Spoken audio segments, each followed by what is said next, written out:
When I asked Ryan when he wanted to tape our crossover, he said he didn't want to do it. But here we are. Wisconsin has shown up here in podcast form. We'll see if they show up at all on Saturday in this crossover edition of Locked On Ducks and Locked On Badgers.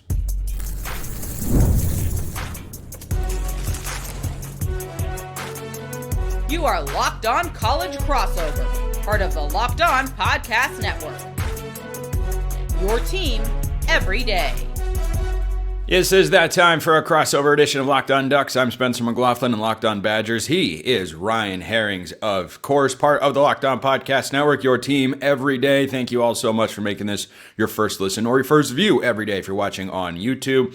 We are going to talk about the actual football game. There are some things to discuss. Something that is actually trending, I believe, in Wisconsin's favor.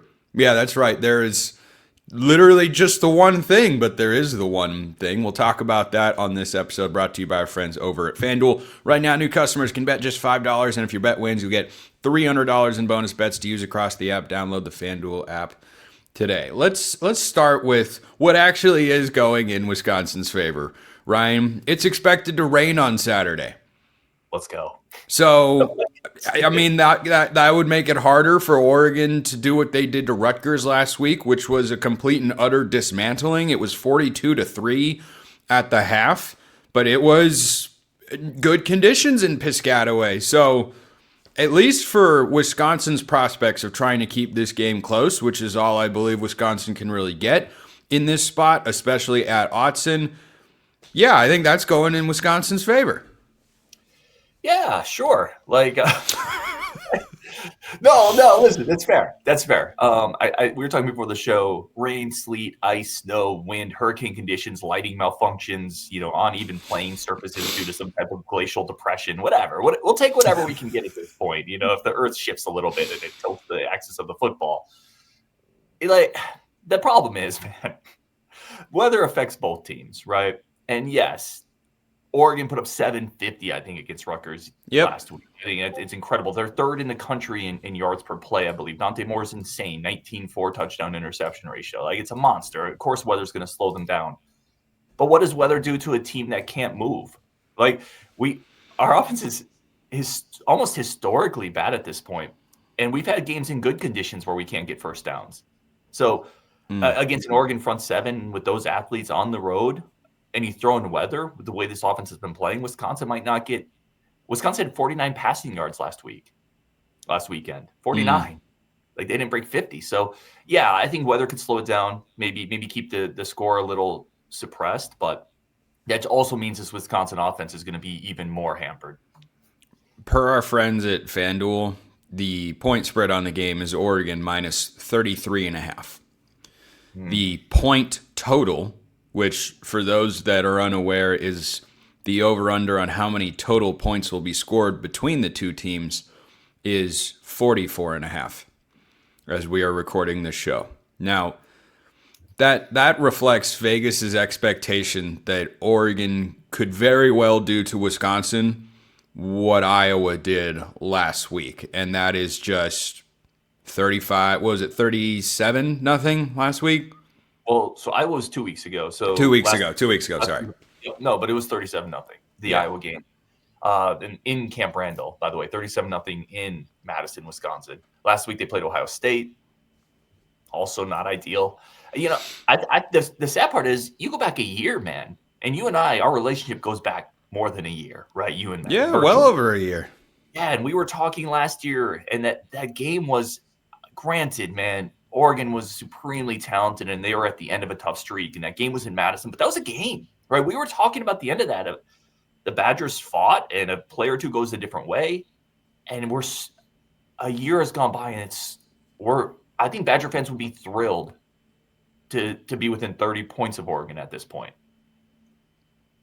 Is that like, do you think that's a legitimate goal expectation? Do the Wisconsin fans have goal? Like, I'm legitimately wondering, when you're at this point, Oregon's worst season of my lifetime was 2016. They still won 4 games that year. They pulled an upset at Utah that was exciting, and awe-inspiring, hopeful, optimistic of, hey, maybe this program will get back on its feet as the years come on, and that proved to be the case, of course. But like, what do Wisconsin fans still want to watch this football team, or do they just feel forced to?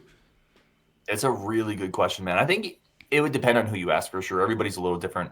We always say on our show, fan however you want to fan, and people fan in different ways. Like, there is definitely a segment of Badger fans who are almost to the point of rooting for losses because they think it'll force change, right? If you really bottom out, change almost has to happen. And these are people who are diehard Badger fans. Like, that's gutting if you're at that point. I'm not there. I don't think I'll ever be there. Like, I want to go to Autzen. I would love for the Badgers to spring the miraculous Stanford USC upset, right? When Stanford was a massive underdog. It would be incredible. I would love that to happen. But there is a segment of the Badger fan base that's not just given up on this team, they've almost turned against it, which is really unfortunate and sad to see for a really proud program and a really great fan base. I think there's also a larger part that is just settled into apathy, quite frankly. I think there's a large part of fans who, after the Iowa game on my post-game show, I talked about it. Watching this team, it's become a chore. It's become joyless. And it feels like something we have to do because we're Badger fans. Like, you have to go mow your lawn. You don't get up in the morning excited to do that usually, unless you're Forrest Gump. The rest of us, it's just a chore. But that's what being a Badger fan has become for a lot of people, man. It's become a chore, and it's become joyless. And that's as real as I can say it. And I, as an Oregon guy, I think that really sucks. It does. Like, we've had so many great games between these programs over the years. Oregon keeps winning them, which is part of the reason I like it. Football and basketball.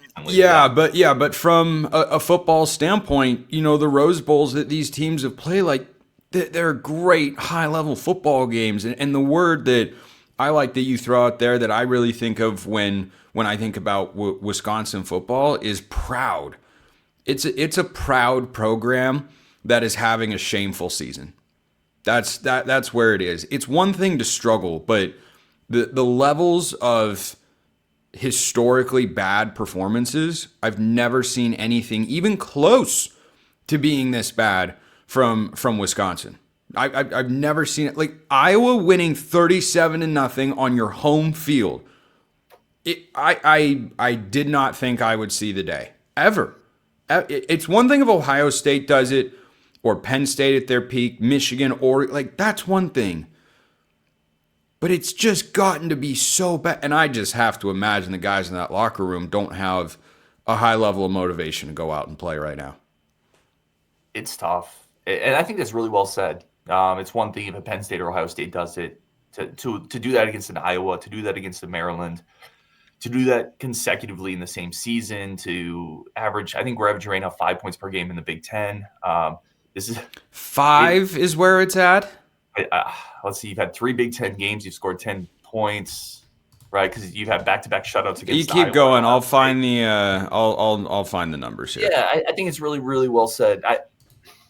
I do think when you talk about the locker room, this is a team that, and not to make excuses, this is a team that's been ravaged by injuries more than they deserve over the last 3 years. Quarterbacks, offensive line. It's hard to win. Wisconsin was lining up against Ohio State with their third-string quarterback, and both their running backs hurt. Their starting left tackle gone. Their starting safety gone. Listen, that's football, right? It's your job to build depth. Wisconsin doesn't necessarily have the resources to build depth at an Ohio State or Oregon level. So when you're missing 6 or 7 key guys, including your top 2 quarterbacks, it's tough, man. Not to make excuses, but that's been part of it. I haven't there are seen excuses and then there are reasons, and I mean that's at least part of the reason. I don't think it would fix it, but you are right that it's 5 points a game. 10 points against Maryland at home, 10 points at Michigan. I don't even know how that happened. And then 0 points each of the last 2 weeks, 37-0 and 34-0 losses to Iowa and Ohio State. Yeah. We've become Iowa without the defense or punting. Like, we've become the bad parts of Iowa without any of the wave to the hospital, which is amazing, by the way. Incredible. So great. So good. Unbelievable. I mean, we're still jumping around, but after jump around hits, that place empties, man. And as it should. Fans shouldn't have to stick around and watch that. They don't want to.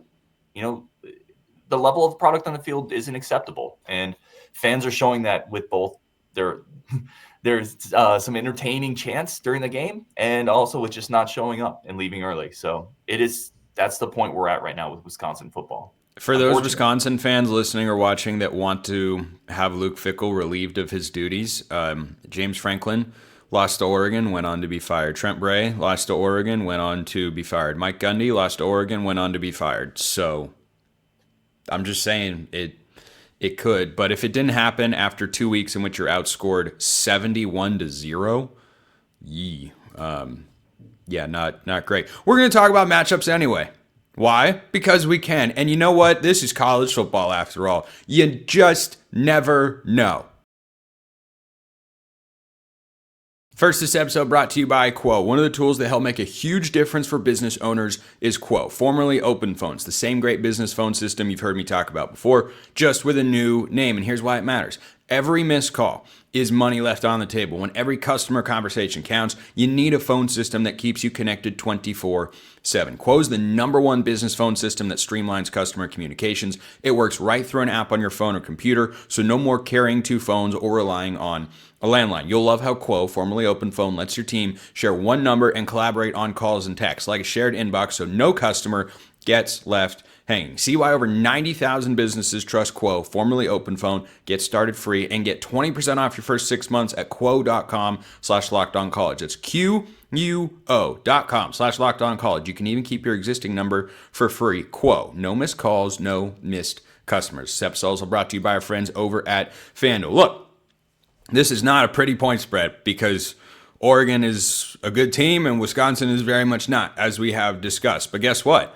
That doesn't mean FanDuel's offer goes away. It doesn't. The NFL season's here and FanDuel has an offer you just don't want to miss. Right now, new customers can bet just $5 and get $300 in bonus bets if you win. That's right. You pick a bet, you put down $5, and if it hits, you'll unlock $300 in bonus bets to use across the app. So if you think Oregon's going to roll Wisconsin 42-0, well, maybe you take Oregon minus 33.5. It's a lot of points, especially if it's going to rain. If you think Wisconsin's going to put up some fight, scrap, claw, something of that nature, then Wisconsin plus 33.5 is probably the side that you want. But whatever you think, FanDuel's got you, college football, the NFL, and beyond. So what are you waiting for? Visit FanDuel.com and download the FanDuel app today and get started. Check them out at FanDuel.com. You'd be hard-pressed to find an advantage Wisconsin has on paper in this game. It's frankly difficult, Ryan, to find strengths that Wisconsin has anywhere. And look, you and I have been pretty negative so far on the show today, but that's just unfortunately the reality for the Badgers in this matchup. And Oregon's coming off a game where they had a get-right after Indiana. They go play Rutgers, and I mean, just dismantle them in every single way. You look at the run game, dominant, over 400 yards rushing last week against Rutgers on the road. 315 yards pass, 750 total yards through the air. I think it was 335 and 415. Does Wisconsin have anything to feel good about, or that you feel like Oregon should be concerned about, or should the Duck fans, in your view, just expect to be able to go out and watch Oregon literally shut out the Badgers for a third straight week? Yeah, your mic's muted, so yeah, unmuting, good idea. Good idea. Podcast. Yeah, no, this is a super fair question. There are players on Wisconsin's team that are very talented, and there are still a few parts of this team that have, over the course of this entire season, generally shown up. I would say the front seven run defense has been a strength of this team. Teams have had, partially because they've been able to throw it really easily, they pivoted away from the run game. But Wisconsin's front seven has held most teams they played on the ground in check. Mason Reiger up front is a really good defensive lineman. Ohio State struggled blocking him. Michigan struggled. Alabama struggled. He will put pressure on Dante Moore. He is a guy that will probably play in the NFL. He has that type of ability and twitch. So Mason Reiger, definitely a player for Oregon Duck fans to watch out for. And then I would say field position. Nathaniel Vakos, the Badgers kicker, has been nuking kickoffs this year. The Badgers have had a really good punting performance from Bertram's and West. They have two punters that they've kind of flip-flopped back and forth on. Both have been really good. You know, the old adage, if you have two quarterbacks, you don't have one, apparently doesn't apply to punters. We've got two good ones, and we use them both. One of them had our best run of the game against Ohio State with a 19-yard it wasn't even a called fake. Hey, these two teams have that in common because James Ferguson Reynolds did the same thing. It's the same play that is really starting to take off across college football, where you essentially give the punter a read. He rolls out to his strong side, normally the right foot, and he makes a read. And if he sees space for a moment, but then decides no. There was a kind of viral moment for Ferguson Reynolds a couple weeks ago where he did the fake punt. I saw that. He was about to run, then he realized, oh, nope, can't do this. And then he boots it, and because it takes so long to develop, your coverage team gets down the field. So we are united in that front. We have watched our punters make big plays this season. Look at all the commonalities between our two programs. Like, we could probably continue going down this road with all the other things we have in common. So many things in common. Let's start at punting. So I think, man, that's where I would go if you want to. You and I both know this, right? I'm certainly not going to pick the upset, but college football is weird. I've seen 40-point dogs win. I've seen that. So if you Stanford beat USC when they were. I think it was 32.5. No, well, we'll look it up. I think it was okay. Yeah. Keep going. I'll look it up. Either way, right? We've seen massive upsets either way. I think that's fair to say. If you are to script a scenario where this game is closer than it should be, it's weather and I think field position, and then maybe a fluky turnover. I think weather's already happening. We talked about it. The Badgers, with their special teams, can control some field position. So I think that's the game script. I do think they will make Oregon throw the ball a little bit because their front seven's been good rushing the ball or against run defense, and then you get some weather, a few things like that pop up. This is me finding reasons to be optimistic, but I think that's what you would pin your hat on. You are correct, by the way. According to Wikipedia, it was a 41-point spread that Stanford went in, and that was the start of the Jim Harbaugh era with the Cardinal after he took over after being the head coach of San Diego. But, yeah, I mean, for Oregon in this spot, I could say a lot of the same things this week as I did last week. Like, my overarching theme last week going into the Rutgers game was this game isn't about Rutgers. It's about Oregon. I think that applies again this week, that if Oregon plays to its standard, to its expectation, Wisconsin cannot keep up. Like, just there is no, on a third string quarterback against a defense that just held one of the best passers in the Big Ten to 79 yards with 2 interceptions. I think Callie McManus and those Rutgers wideouts, I mean, they put up big numbers against Washington and literally everyone else. I think he'd only had one other game all season where he'd failed to throw for 250 yards, and he was held to 79 and 2 picks on, I believe it was 8 of 25 throwing the ball. This Oregon front seven played well. They got after Callie McManus a bit, but it's this Oregon secondary, and I wanted to ask you about Wisconsin's wide receivers. You've got not just a potential freshman All-American, but a potential All-American in Brandon Finney out there. Aaron Flowers is playing well. Dylan Thieneman has been good. Oregon secondary is just playing at a really high level. And look, maybe it won't matter in this game. Maybe no one's going to be throwing the ball anyway, and that can be an advantage for Wisconsin. Wisconsin's best player is probably Vinny Anthony, a receiver. He's really good. The problem is it doesn't matter if you can't pass block or throw him the ball. It's hard. I mean, you have this beautiful engine in the garage, and you don't have tires or a driver for it, and it's frustrating. So Vinny's going to play in the NFL. He housed a kickoff return against Alabama. He was toasting Bama's defensive backs that game. Had a double move that we just overthrew him on. I mean, he's a legit NFL guy. He's 6'1", 4'4", kickoff returns to get him the ball, but none of it matters if you don't have a quarterback or an offensive line, which is where the Badgers are. So not that Vinny would have his way with your secondary anyway because of the level of talent, but he could match up with the type of athletes Oregon's going to put back there. He could specifically, maybe not the rest of Wisconsin's receivers, but again, it won't matter because the other parts aren't there. There's not going to be time for Hunter Simmons to throw the ball. And when he gets time, he was a backup FCS quarterback last year. I mean, it's no shade to him. It is what it is. He's not this level of quarterback. He wasn't supposed to be in this spot. Which FCS program was he at? Southern Illinois. I'm trying to think of their mascot off the top of my head. Are they the Salukis? Is it the Salukis? Yeah, I think it is the Salukis. Yeah, the Salukis. Which is a dog, correct? It's a type of canine. It's like a greyhound. Okay, yeah.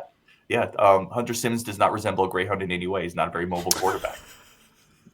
So, listen, again, it's not on him, right? It's completely unfair to ask him to go to Autzen and win a game against this defense. It was unfair to ask him to compete against Ohio State and Michigan. But it's just where the Badgers are right now. So listen, Vinny Anthony's a really good player. It's not going to matter because the rest of the offense isn't there to support him. When we come back, we'll make our game predictions. We'll talk about anything else that there is to discuss with this particular football game on this crossover edition of Locked On Ducks and Locked On Badgers. First, this episode brought to you by Mazda. Mazda crafts cars for those who do more than simply move. Mazda delivers confidence with every ride, with more IIHS Top Safety Pick awards than anyone else as of August 2025. From footwork to breathwork, athletes are sweating all the details. I know it doesn't look like Wisconsin's doing that, but they are trying. I hope, and I hope they can continue to try for the sake of the fan base. But Mazda brings the same intention Wisconsin should have to every model that they craft. You can make everyday drives feel like anything but. From smooth handling to intuitive controls, why be boring, plain, vanilla, ordinary, standard? Why not go above and beyond? That's what Mazda wants you to do. With all-wheel drive standard in every crossover SUV, you can drive with confidence through almost any season. Like the players of your favorite team, they sweat every detail at Mazda because when you make every move count, impossible becomes irrelevant. Mazda, move and be moved. Spencer, the time of the show we've been waiting for. You ready for this? Game picks. I'm sure people are filled with anticipation to see our scores and predictions. I want to start here. Any chance Oregon just overlooks this? In any chance they just don't come out fully fired up? I don't think so because they have a bye next week. There's no opponent to look ahead to. The Washington and USC games, which will be big rivalry matchups for the Ducks, those are the biggest games left on the schedule. They're not for a while. They're the last two games of the regular season. You know, I think there's going to be an element of Oregon in the locker room that is still reeling from the Indiana loss and trying to get that out of their system. That's what happened last week. I wrote an article over at 750thegame.com, and I have another one talking about this game as well, talking about how Oregon last week was, you're going to appreciate this, Steve Rogers in Marvel's The Avengers, circa 2012, where the first time you see him in that movie, he's there and he's throwing jabs at the punching bags, obviously getting out frustration. And then we see the flashbacks to how Captain America, the First Avenger, ended, which is, of course, in heartbreaking fashion because he, and Peggy are connecting, but he has to crash the plane and all that. And he's just getting that emotion at. Well, last week, Rutgers was the punching bag, and Steve had about 10 of them lined up. He'd already sent a handful across. Okay, Rutgers was the first punching bag. Wisconsin is the next one. And I think there is still an element of, emotional hangover, but in a good way for the Ducks, that they looked incredibly dialed last week outside of the first drive. But even with that, I think that gives me even more confidence because they came out last week. Wisconsin fans probably don't know this. They went run for 4 yards, lose 5 yards on a run, and then on 3rd and 11, every Oregon fan's nightmare at the moment, which is throw a screen pass. It was an audible. I don't need to dive into all of that. But Dante Moore checks to a screen on 3rd and 11, which drives Oregon fans insane. Understandably so when you have Dante Moore and the weapons that they've got. But it was a zero pressure look, and so that was what their check was. And then Gary Bryant fumbles the ball.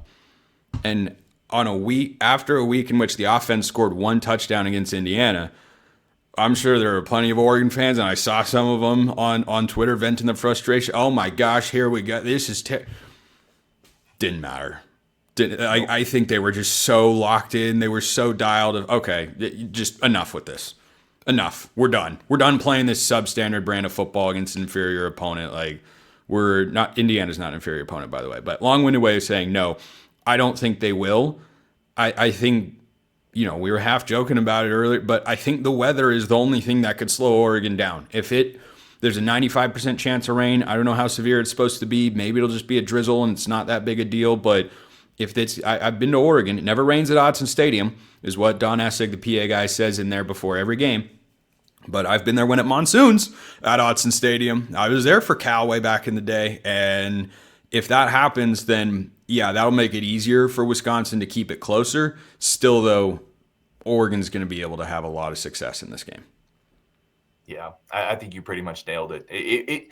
This is going to take one of those weird football games, weather, fluky fumbles, block kick, and Oregon playing down to the level of Wisconsin, which Dan Lanning, quite frankly, has proven he's not that susceptible to. He's an incredible coach. I mean, you want to take this Marvel analogy a little further. Wisconsin is also like Steve Rogers just before the super serum. Tall, scrawny kid out there trying to throw punches and just getting absolutely walloped. Just getting beaten up in the alley as he's crying for his friend. And actually he didn't really, he was actually had some heart there. So maybe not even Steve Rogers without some of the heart. Early Steve Rogers with less heart. Yeah, CGI Chris Evans that was thinned down to make it look like he was, starving himself to get in shape for a role. Listen, if you can't laugh about it, then what's the point anymore?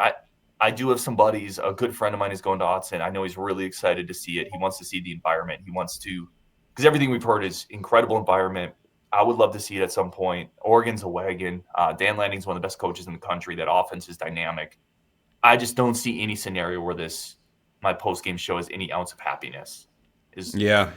The thing about Lanning, you kind of touched on it earlier, never lost to an unranked opponent, which as we play out more and more college football games continues to look more and more impressive because the line between unranked teams and ranked teams is getting a lot thinner, shall we say. The margin between those squads is not as big as it used to be, and I don't know how we'd lose this one. And last week's theme on Ducks versus them was go to the doctor after the Indiana game, and they took their medicine, got better, played that way against Rutgers. And if USC was looming next week, I could talk myself into it being a look-ahead spot, because it would be. It would be a classic look-ahead spot. With a bye week looming, I think this Oregon team will look at it as, hey, we have 5 opportunities left to make sure we're in the college football playoff and a chance to go play for a national championship. I don't think they overlook the Badgers. I think it's really well said, because they're going to have 2 weeks to watch the film from this game. And there is not going to be a player on that roster that for 2 weeks wants to stew on not playing very well at home to go into a bye week. I will say on the Badgers front, and then we'll do probably our score picks here. The Badgers also have a bye after Oregon. I almost said a bye against Oregon. Oregon has a bye against Wisconsin. Wisconsin has a bye after Oregon, which for Badger, they just got to get through this stretch. They're just in this hellacious stretch of playing Michigan, Ohio State, Oregon. They're beaten up. I do think there's a spot for the Badgers to hit that bye, take a breath. Hopefully there's a chance Billy Edwards, the quarterback that they wanted to play this year, is healthy coming out of that bye. It's still a hard schedule coming up. You got Washington, Indiana, Illinois, Minnesota. But I think they need this bye desperately, if for nothing else, to try to get a little healthier and to take a step back from the ledge. So I think both programs with the bye coming up is a big deal. Badgers just need to take a breath. They're not going to get it in Autzen. I think Oregon runs away with this one. I think they cover. I've seen no indication that Wisconsin can score even a touchdown on the road against a really good high-caliber defense, which Oregon is. Give me something like 49-3, 42-3. I think in that range, Oregon wins and covers. Yeah, I think the 3 points could come once Oregon pulls its starting defense. But, with the weather factor, I don't know exactly how hard it's supposed to rain, but Oregon has also, I think, demonstrated a willingness, wisely, to, pull their guys once the game is out of hand. That should happen here. Just for Wisconsin's sake, I'll also give them 3 points. I would frankly be disappointed in Oregon's defense, the first string defense, if they allow a touchdown here. I would be legitimately disappointed, and I think that would just demonstrate a lack of focus. I don't think there's any way Oregon loses, but I'll go 38-3. 38-3. I think this is. I don't know about the field goal. 35-3. 35. I think Oregon. I think the weather will slow things down a little bit, and then Oregon gets up big at the half, and then they take their foot off the gas. I think this will feel a lot like the Northwestern game. They led that game 31-0, 34-0, I think, and then Northwestern scored a couple of touchdowns on the second stringers. I don't think that'll happen here, but yeah, I'll go 35-3. Oregon wins. He's Ryan Harings, Locked On Badgers. I'm Spencer McLaughlin, Locked On Ducks. This has been a Locked On College crossover. Appreciate everyone listening. We will see you next time, and until then, hope you all have a wonderful rest of your day.